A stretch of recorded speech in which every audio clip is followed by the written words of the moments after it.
bisa dipercaya oleh apa namanya, oleh para konsumen, oleh mungkin negara lain yang dimana produk kita diekspor ke sana.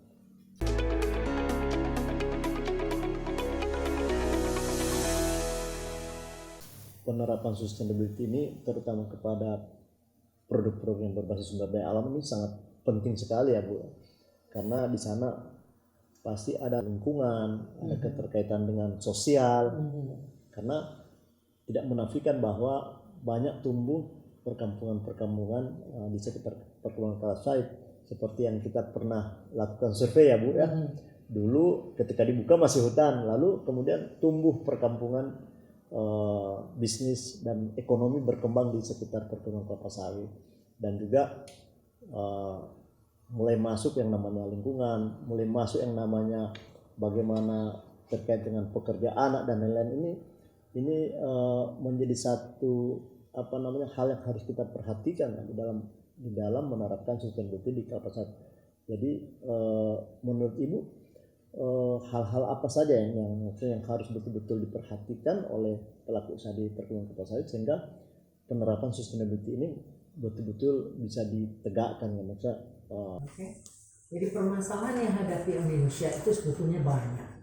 Lalu kita kaitkan kepada sustainability. Pertama sekali land use change. Ya.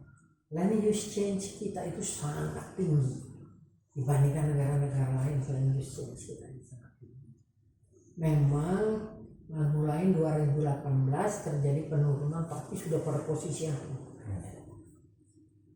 Kalau land use change ini tidak ada cara menangani kecuali mengurangi. Memang yang sudah digunakan tidak mungkin kembali pada nol, karena di samping itu emisi kita kan sudah ada di atmosfer, stratosfer, segala macam yang sudah bertahun-tahun mungkin bertengger di situ. Jadi pertama sekali itu saya lihat. Yang kedua saya melihat juga bahwa Indonesia ini kalau orang bicara namanya Indonesia begini-begini, oh enggak kita baik kok, kita bagus. Jadi selalu membela diri sendiri tanpa melakukan perbaikan.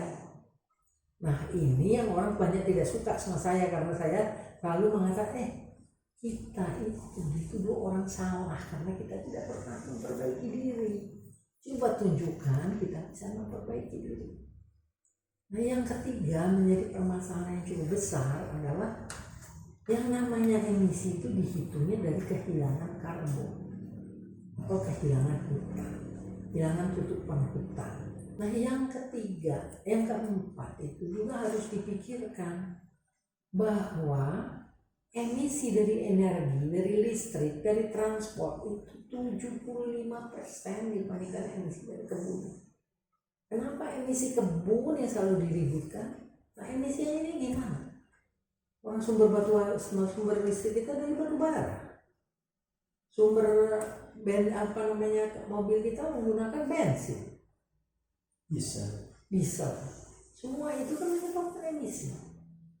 Nah kemudian juga sampai sekarang ada permasalahan-permasalahan yang menurut saya di ISPO pun tidak diberikan.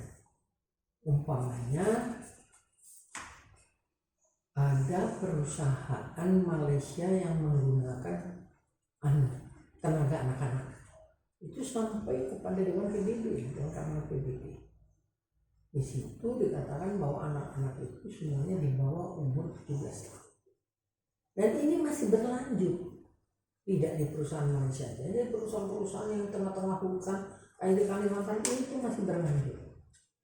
Jadi kadang-kadang orang tua datang, suami istri dan anak-anaknya. Nah anaknya itu ya dipekerjakan. Kemudian muncul peneliti yang dari Belanda mengatakan bahwa di Indonesia itu banyak sekali buruh siluman. Jadi suaminya kerja di kebun, anaknya kerja di kebun, istrinya menjadi pembantu di rumah tangganya para bos. Padahal itu.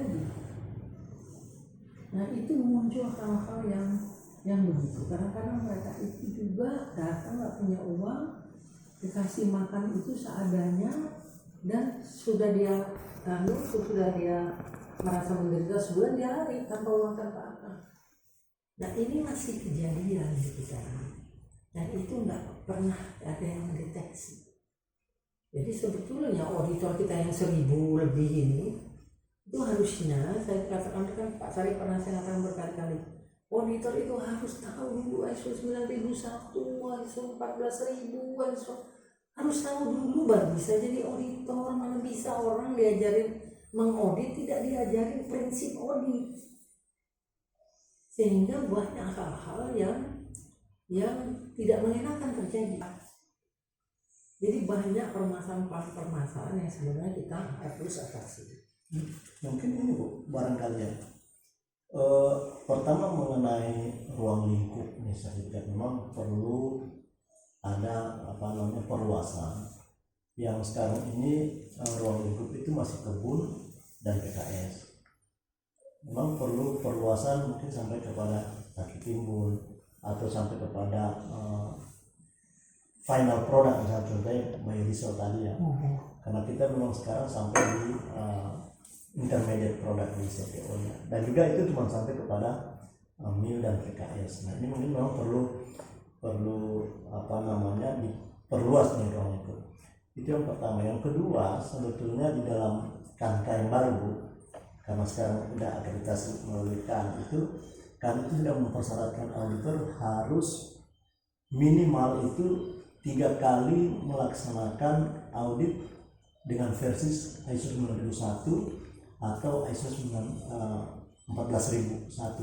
Itu sudah di mention di KANKA sebagai salah satu persyaratan untuk akreditasi. Jadi kalau auditornya belum pernah melakukan 3 kali minimum audit 91, tapi kan dia harus di training baru bisa melakukan ya, audit. Nah, berarti kan kalau persyaratan seperti itu, berarti auditornya harus training ISO 9001. Dan lalu ada tambah 1 kali, minimum 1 kali dengan skema ISPO, jadi 4 kali. Atau totalnya itu 3 kali itu 20 HOK. Jadi sebetulnya kalau dia sudah diwajibkan punya persyaratan audit lengkap ISO 9001, berarti dia harusnya sudah memiliki sertifikat pelatihan kompetensi ISO 9001, harusnya ya, dengan adanya. Dan saya pikir itu mungkin atas masukan Ibu mungkin makanya ini sudah diatur di KANKA. Jadi terpisah dari Permentan 38, tetapi diatur di Komite Akreditasi Nasional sekarang yang baru ya, yang baru. Sebetulnya ada juga salah pengertian Pak Sari. Kalau kita melakukan audit sustainability, harusnya kan kita melalui audit itu dari kebun, karena ini sistem kan ya. Jadi kebun ini apakah memenuhi persyaratan pemupukannya, penebangan hutannya, dan segala macam yang terkait, sehingga dia menghasilkan buah secara sistem sustainability dia sustainable. Ya. Nah buah ini kemudian diproduksi menjadi CPO. Nah di situ nanti ada pomenya, ada apanya. Nah itu lagi, apakah dia sustainable? Stop di sana, itu bahan baku. Nah dari sana kita baru masuk ke refinery. Intermediate-nya. Ya, intermediate. Nanti di sana ada yang untuk deterjen, ada yang untuk biodiesel, ada yang untuk minyak goreng dan lain-lain kan. Nah di situ lihat lagi dia sustainable apa tidak, gitu kan. Nah RSPO sekarang inginnya sampai kepada produk end product. Kalau dia sebagai end product sesuai ketentuan TBT-WTO itu harus mempunyai produk karakteristik.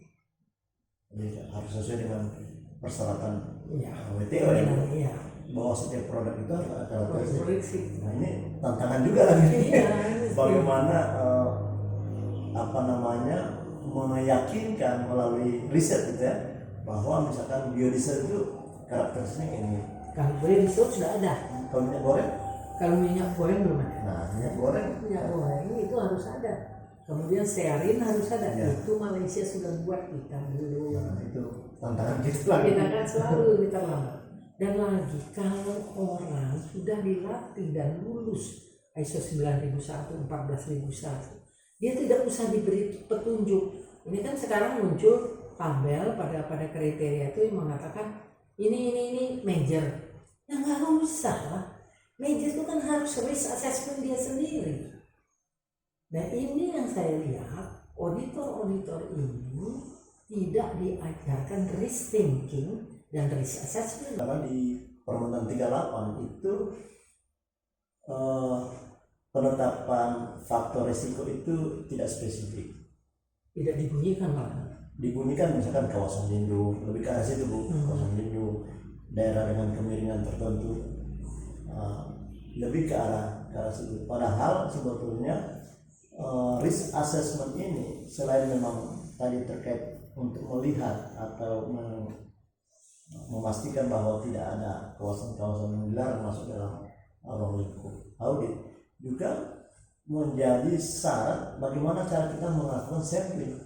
Nah ini yang memang masih menjadi kendala, sehingga bagi LS itu yang misalkan tidak memahami bagaimana cara menyusun strategic analisis dan risk assessment, bisa jadi cara pengambilan sampelnya itu menjadi lemah. Ya, jadi Dan itu akan berbeda kualitas laporan yang akan disampaikan oleh auditor. Saya pikir ini juga ya penting itu. penting. Umpamanya begini, waktu zaman saya, seorang auditor saya ajarin, sebelum kamu berangkat, kamu coba lakukan risk thinking, ya.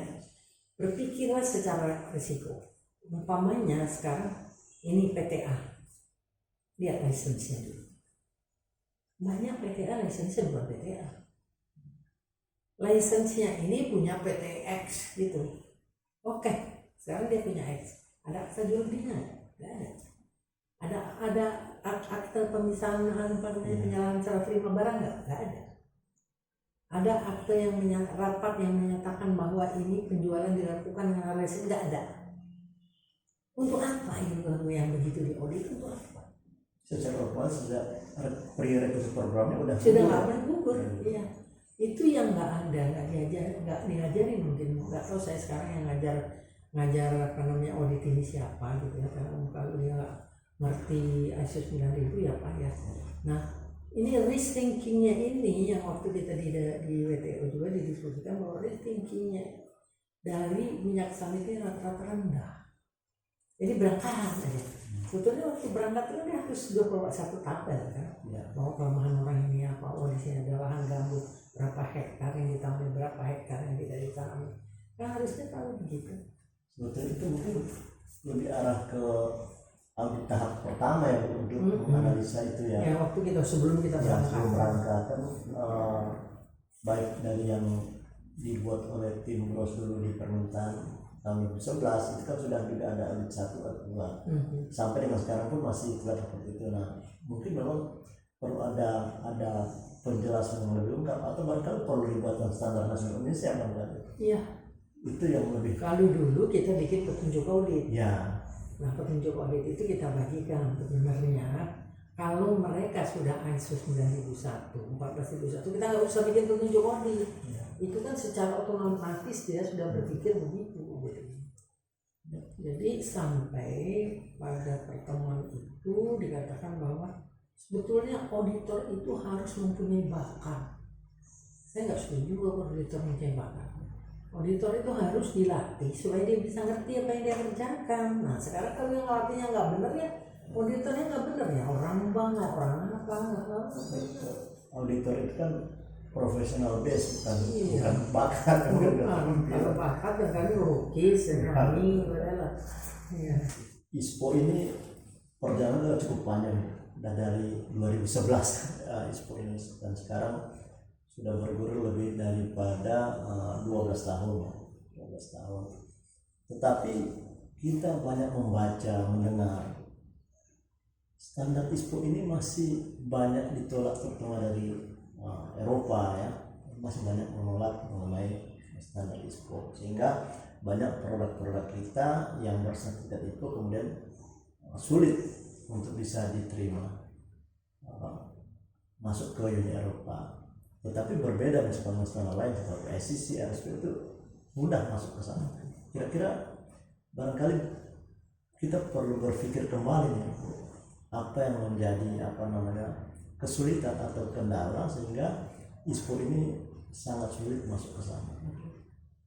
Sebetulnya saya ini yang pernah jadi direktur standarisasi, pernah kerja di standarisasi 15 tahun. Kami banyak sekali bikin bikin standar macam-macam. Saya ingat saya pergi sama Pak Arifin kakaknya Pak Arif ke Jepang, ke Jerman, ke Amerika segala macam. Karena apa? Waktu itu untuk kayu lapis itu ada standar Amerika, ada standar Jepang, ada standar Eropa. Terus kita mau bagaimana? Nah akhirnya dari standar-standar itu kita pelajari yang mana yang bisa kita adop tetapi diterima oleh negara. Nah itu adalah kuncinya, suatu standar bisa diterapkan atau tidak, bisa diterima konsumen atau tidak. Itu sebetulnya kuncinya. Nah sekarang kita dengan ISPO ini, tadinya saya membuat standar ISPO itu hanya untuk kepentingan dalam negeri, supaya perusahaan ini jangan mengikuti suatu standar lain yang bertentangan aturannya dengan aturan pemerintah. Oleh karena itu pada tahun 2011 itu standar itu persis sama dengan aturan pemerintah. Karena kalau umpamanya mereka menerapkan HCV, pemerintah tidak mengakui HCV, mereka kan bisa masuk penjara. Itu yang tujuan saya. Kemudian berkembang, jadilah standar 2015. Tapi saya masih mempertimbangkan peraturan pemerintah. Nah, waktu standar itu maju ke tahun 2020, saya tidak tahu basis pemikirannya apa. Tapi saya melihat kemunduran yang sangat jauh. Jadi waktu itu dibuat, standar yang keluar tahun 2015 itu tidak pernah dibatalkan. Itu satu keanehan juga ya. Nah, kisah seperti saya katakan tadi bahwa standar itu pada umumnya dibikin itu oleh beberapa pihak.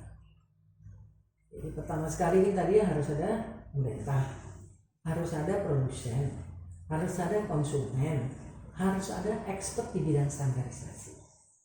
Bukan di bidang akreditasi. Akreditasi itu kan masalah setelah standar terjadi.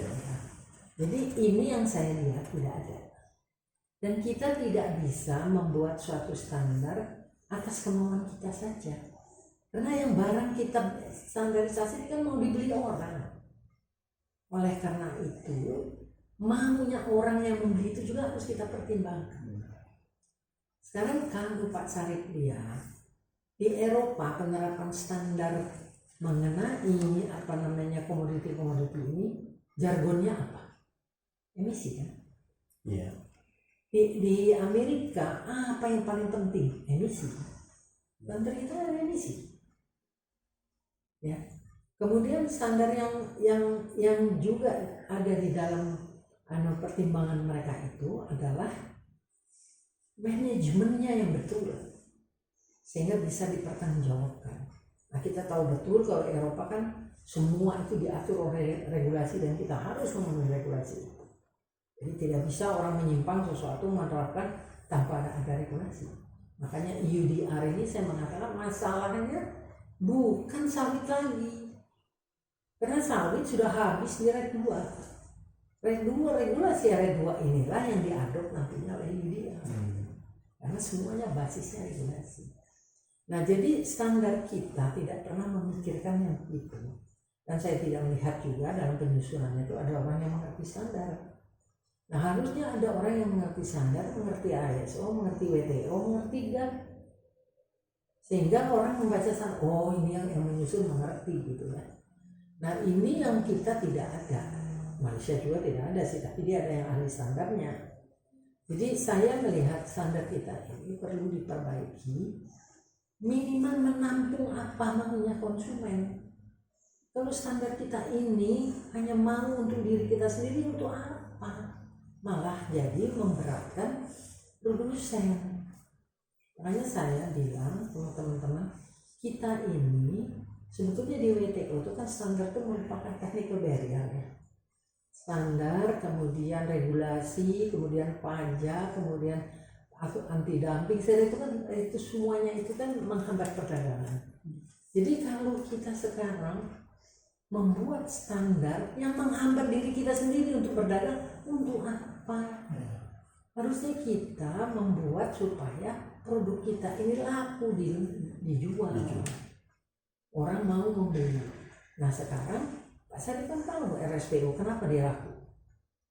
Karena standar itu dibikin oleh suatu badan yang netral, NGO, anggotanya dari mana-mana, dan juga si anggota ini berkomitmen untuk membeli minyaknya dan akan diberikan premium yang cukup besar apabila greenhouse gas emission savingnya cukup tinggi. Itu makanya banyak yang beli kan. Kemudian kalau ISCC dia ditunjuk oleh Uni Eropa sehingga orang harus memakai dia. Karena saya terpikir Pak Mazari, sebetulnya kan kegiatan standarisasi, kegiatan teknikal regulasi, kegiatan audit segala ini kan sebetulnya servis ya. Kita jualan servis. Kok kita di negeri kita sendiri membeli servis orang lain yang harusnya kita yang jual? Karena kita tidak pernah sepakat duduk sama-sama menyusun standar yang benar yang bisa diterima oleh pembeli. Dulu kita berhasil menyusul untuk apa namanya itu kayu lapis. Kita berhasil. Saya pernah yang membuat standar karet ISO kan saya dengan Malaysia. Kita berhasil. Apa sekarang orang ribut mengenai karet? Nggak pernah. Itu yang saya cita-cita ingin sekali menyusun standar sawit itu untuk ISO dan bentuk ISO supaya orang nggak ribut lagi gitu ya. Bisa diterima di WTO misalkan. Di peraturan TBT ya. Iya, sehingga orang nggak bisa ribut.